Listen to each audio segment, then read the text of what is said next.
we talk about the historical background, before 1847 and 1821 and all of that. So the quote unquote, the Americo-Liberians, which is a misnomer, and the Congo people, which is a misnomer, and I know the background to all of those, have had our time, so that from J.J. Roberts to William V.S. Tubman was an era. So the Americo-Liberians, Congos, if you want to join that group together, they've had their time of like 100 and some odd years of that period.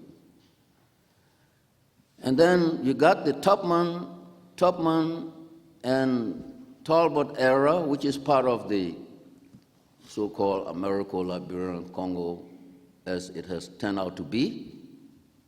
So there was that period. And we, the country people, had our time. We had our chance. We came at a ripe, golden stage where we could have transformed the political system and made changes in Liberia that we all cried about. But we squandered it. We damaged it. There's the Doe era, perhaps the most repressive. And then following that, then you had these transitional or interim governments. And actually, in my own mind, the Civil War does not really relate that much to the past 1821 and in between there.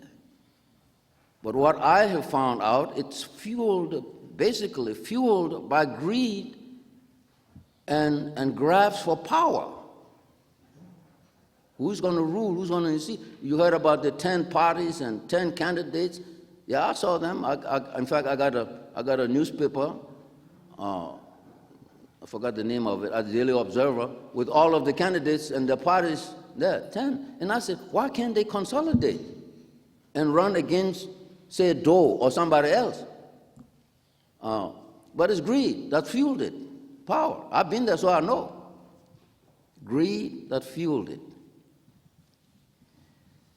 So that is that aspect, and I'm sure you're going to have some questions of me on that. But I want to say here, while I'm alive, that Mr. Tolbert had the genuine interest in the rebuilding of Liberia. There's evidence to show it of what we did, road building. In fact, right in that 1980, when I was coming from Cape Palmas, the road construction to pave it was already in Ganta. And on Ganta, we're going to branch off, go to Tapetang, and that Tapetang was going to go to Cape Palmas. And then this other part was going to go to Nimba County, Yekepa, and connect with Guinea border right there. On the drawing board, there was a plan for the Pan-African Highway that was going to come from Senegal, Gambia, Guinea, and connect with Sierra Leone on the Mano River, and each country was going to do their own piece to take the Pan-African Highway all across to South Africa.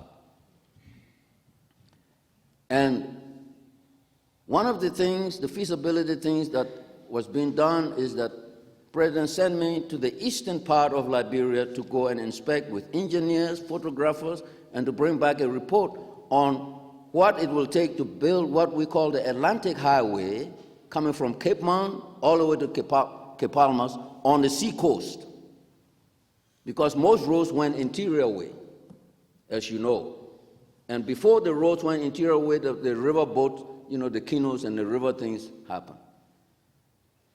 And that highway, we came back, brought a report, how many bridges it takes. Right here in Minnesota, this year St. Paul, I guess you call it, the over things, what you call it, override, right? You take one of those, you can connect all the bridges in Liberia. So the problem was not lack of material or lack of the will to do it, resources to do it. It's just plan. We didn't have plan. But this is one time we had a plan. The president had a 5-year plan for the development of Liberia on the economic area, focusing mainly on agriculture.